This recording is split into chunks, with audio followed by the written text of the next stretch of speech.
Gardening isn't as complicated as you might think.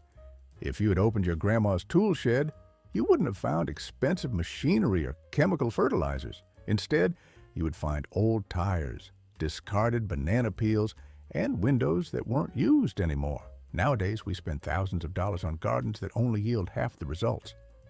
But your grandma, she knew the secrets. Today, let's go back in time to discover 25 smart gardening methods that can produce more yield with the least amount of effort. The tire potato growing method. Who says that getting a bountiful potato harvest requires a huge field or digging tirelessly to search for tubers deep underground? If you have an old tire in the corner of your yard, congratulations! You have one of the easiest and most productive food growing tricks the previous generation ever used. Our grandparents would start by placing one tire on the ground, then put a few seed potatoes inside. As the stems began to grow and stretch upward, they would add another tire on top and pour more soil into it. Continuing this process, they built towering potato stacks. This vertical setup was key in encouraging tubers to form along the buried stems, instead of just spreading horizontally like in traditional planting. As a result, the entire potato crop grew upwards, creating a super productive harvest area in just a small footprint. This significantly saved space, irrigation water, and maintenance time. When it came time to harvest, the job became much more effortless. They just needed to remove each tire from the stack, and pounds of clean, fully grown potatoes would be revealed without any need for digging. Homemade garlic spray. The garlic in your kitchen isn't just for cooking, it's also one of the simplest pest control methods you've probably never tried. When pests attacked the tomatoes, your grandma didn't rush to the store for chemical sprays. She just opened her pantry. Garlic spray was her secret weapon, simple, readily available, and free. Scent is a powerful tool in pest control. Grandma used a few ordinary garlic cloves, mashed them up, then mixed them with hot water and added a bit of liquid soap. After the mixture was blended and strained, they used it to spray directly onto the leaves. The pungent smell of garlic would linger on the leaf surfaces, enough to drive away unwelcome guests like beetles and caterpillars.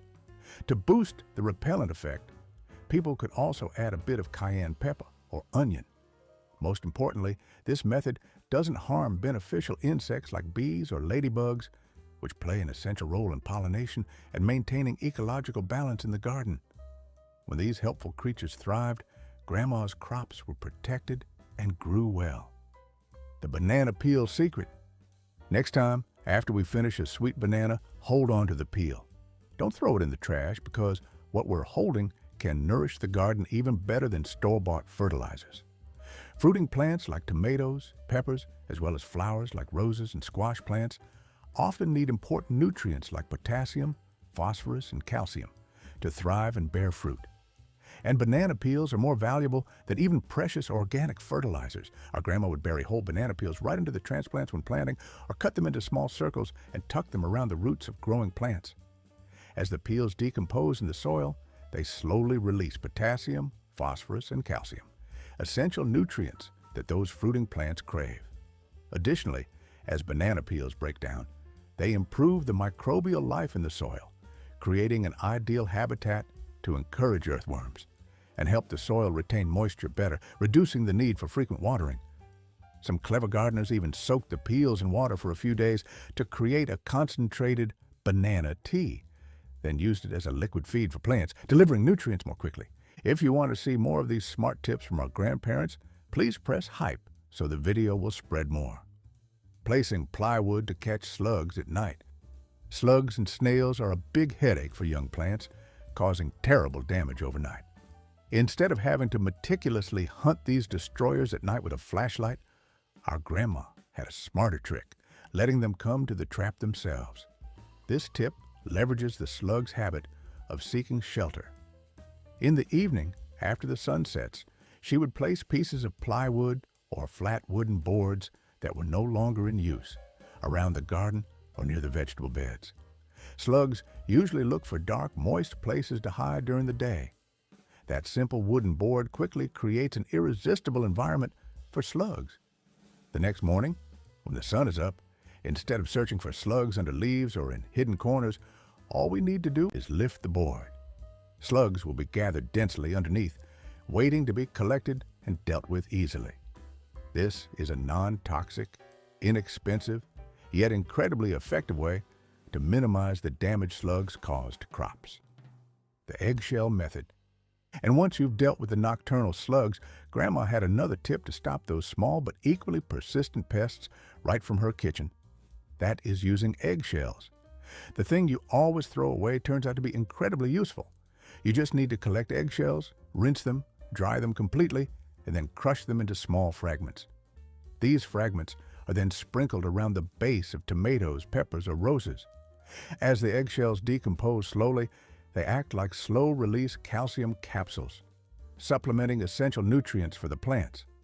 Furthermore, the sharp fragments, even just small edges, act as an extremely effective physical barrier. Slugs and snails are known to hate crawling across the sharp surfaces of crushed eggshells.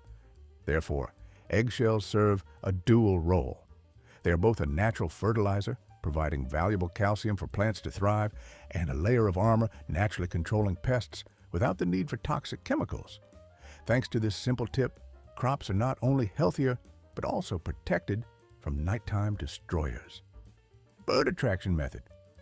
When caterpillars, grasshoppers, or cutworms appeared in the garden, many people would immediately look for sprays.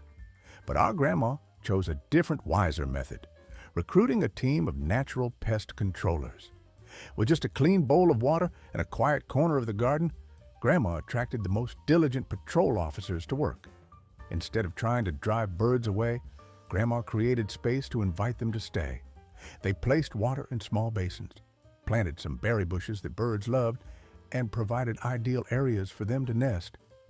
When they felt the garden was a safe and friendly place, birds like robins and bluebirds would gladly take on the real job. They began patrolling the garden, searching for and eating caterpillars, grasshoppers, and cutworms even before they had time to cause major damage to the crops. With a team of natural bird patrols, the need for sprays or nighttime pest hunting was significantly reduced. This is a gardening strategy that turns the garden into a living, self-regulating, and balanced ecosystem where nature takes care of itself. Newspaper seed starter pots. Before there were expensive plastic trays or disposable peat pots, ancient gardeners had an incredibly economical and clever way of doing things. They rolled their own seed-starting pots using only old newspapers. Using plastic or peat trays is not only costly, but transplanting the seedlings later can also cause shock and damage fragile roots. Just roll strips of old newspaper around a glass jar or a cylindrical object, then skillfully fold the bottom like a small box. Once the paper pot is filled with seed-starting mix and the seeds are sown, it's ready for the first stage of growth. When the seedling is large and healthy enough to be moved to the bed, Grandma simply dropped the entire newspaper pot into the soil.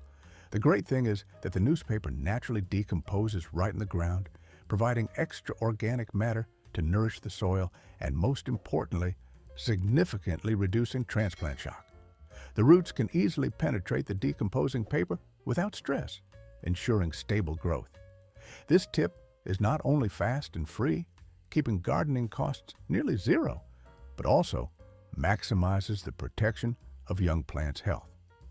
The Three Sisters method. We don't need complicated plans, expensive chemical fertilizers, or bulky trellises. The gardening secret of ancient native civilizations. Our grandma only needed 3 seeds planted close together, acting as perfect teammates to nurture each other and enrich the soil. That is the Three Sisters method, combining corn, beans, and squash grown together. As corn grows, it reaches high and sturdy, immediately becoming the perfect natural pole for the climbing beans. With corn as the pole, Grandma didn't need to build strenuous trellises. Beans, in turn, are not just climbers, but also have a special biological mission. They respond by fixing nitrogen from the air into the soil, providing crucial nutrients to nourish all 3 crops in the system. Meanwhile, squash creeps across the ground at the base, with its large leaves forming a natural ground cover, mulch. This cover is incredibly effective at preventing weeds from spreading and helping the soil retain moisture, reducing the need for weeding and watering. each plant supports the others in a symbiotic relationship. Successfully wash away in the rain, diatomaceous earth will continue to act as an effective physical barrier until it is rinsed away, preventing cross-pollination. If we've ever planted two different varieties of squash or peppers in the garden and ended up with unexpected surprises, such as strange flavored or oddly shaped fruit, the problem lies in cross-pollination. Some crops can easily cross-pollinate, changing the flavor, size, or yield of the next seed generation. For Grandma, who always wanted to maintain the purity of the seeds to ensure next year's crop, the solution could be as simple as adding a few meters of space to the garden. Old-time growers paid close attention to planting to prevent this unwanted mixing. They used the distance trick, simply separating different squash varieties by a few yards. Or they would use the timing trick, staggering the planting time so that one variety bloomed a few weeks before the other. This ensures that when pollinating insects fly from one plant to another, they don't mix pollen between different varieties. This trick is extremely important for seed-saving households because it helps maintain seed purity. This allowed Grandma to build stronger and more reliable crops year after year because she knew exactly what results those seeds would produce. Distributing fireplace ash. Next time, when we clean out the fireplace after a warm winter night, don't throw away the ashes, because our garden will love them more than we imagine. For Grandma, wood ash was a natural and free solution to soil problems. Poor or overly acidic soil often needs potassium and calcium supplements, but store-bought fertilizers are usually expensive. Wood ash from the fireplace is rich in potassium, calcium, and other essential trace minerals. Old-time gardeners use this ash to boost the vitality of root crops like carrots and beets. Wood ash also serves to raise the pH level, helping to sweeten acidic soil when lime isn't available. Additionally, they would sprinkle a little ash around plants to deter slugs, as slugs don't like crawling across the dry, rough surface of ash. Wood ash acts as a magical supplement, encouraging plants to thrive. However, Grandma also noted that it should be used in moderation, as too much wood ash can raise the pH too high and harm the plants. This is a perfect example of how to recycle a byproduct into a powerful gardening tool. The cardboard trick. Remember those yard sections overrun by weeds and how strenuous the digging and weeding work was? Digging is not only exhausting, but also disturbs the soil's natural structure. Our Grandma had a surprisingly simple solution to eliminate weeds without ever touching a hoe: the cardboard trick. This method is simply flattening an old cardboard box, then placing it over the patch of weeds to be removed. Next, they cover the cardboard layer with a layer of straw, compost, or dry leaves.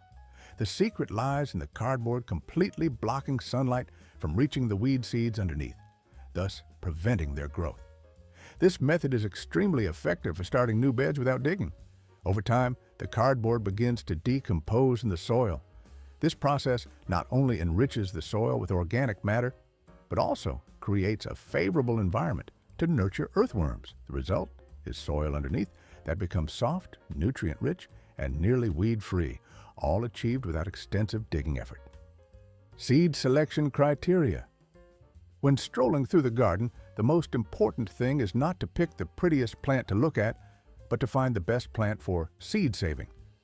Many gardeners often make the mistake of harvesting seeds from whatever plants are left at the end of the season, including those that are weak, prone to disease, or irregularly shaped.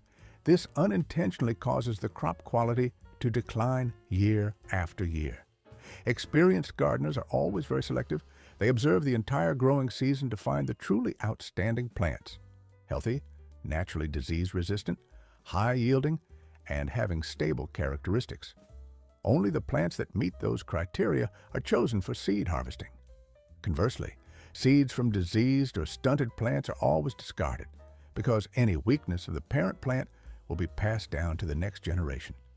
This careful selection is the secret to maintaining a healthy vegetable garden, well adapted to the specific soil and climate of each garden, and yielding consistent production year after year. This is also how old-time gardeners performed natural selection, requiring absolutely no laboratory, just observation and patience. vertical gardening system. All it took was an old fence, a simple stake,